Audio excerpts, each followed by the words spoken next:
नमो भगवते वासुदेवाय नमः। उत्पन्ना एकादशी का व्रत रखने से व्यक्ति के जीवन से दुख दर्द दूर होते हैं और उसे सुख और समृद्धि की प्राप्ति होती है। तो आइए जानते हैं कि उत्पन्ना एकादशी 2025 की सही तिथि, शुभ मुहूर्त और धार्मिक महत्व के बारे में। हिंदू धर्म में एकादशी तिथि का विशेष महत्व माना गया है। हर माह शुक्ल पक्ष और कृष्ण पक्ष में 2 एकादशी आती हैं और प्रत्येक एकादशी का अपना एक अलग धार्मिक और आध्यात्मिक महत्व होता है। इन्हीं में से मार्गशीर्ष माह के कृष्ण पक्ष की एकादशी को उत्पन्ना एकादशी कहा जाता है। यह एकादशी बेहद ही शुभ मानी जाती है। इस दिन भगवान विष्णु की विधि विधान से पूजा करने और व्रत रखने का नियम होता है। पौराणिक मान्यताओं के अनुसार स्वयं भगवान श्री कृष्ण ने अपने प्रिय मित्र सुदामा को इस व्रत का महत्व बताया था। माना जाता है कि उत्पन्ना एकादशी का व्रत रखने से भक्तों को कष्टों से मुक्ति मिलती है और जीवन में शुभ फल की प्राप्ति होती है।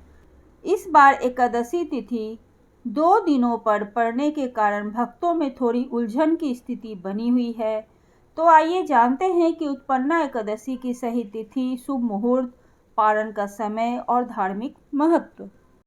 हिंदू पंचांग के अनुसार मार्गशीर्ष मास के कृष्ण पक्ष की एकादशी तिथि 15 नवंबर 2025 को सुबह 12:49 पर आरंभ हो रही है और जो 16 नवंबर को तड़के 2:37 पर समाप्त होगी।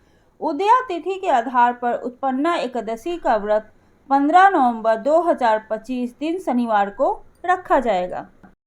उत्पन्ना एकादशी व्रत का पारण दोपहर 12:38 से लेकर दोपहर 2:49 तक किया जा सकता है। हिंदू धर्म में उत्पन्ना एकादशी का अत्यंत विशेष महत्व बताया गया है।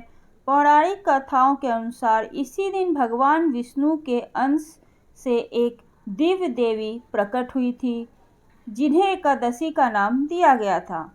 कथा के अनुसार जब भगवान विष्णु 4 माह की योग निद्रा में थे, तभी मूर नामक एक राक्षस ने उन पर आक्रमण करने का प्रयास किया। उस समय विष्णु भगवान के शरीर से एक तेजस्वी देवी की उत्पत्ति हुई, जिन्होंने मुरासुर का वध कर भगवान की रक्षा की।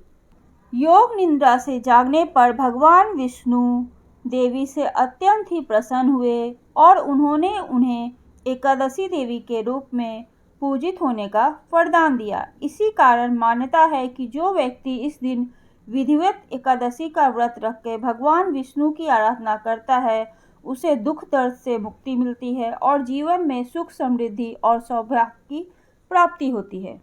ओम नमो भगवते वासुदेवाय नमः।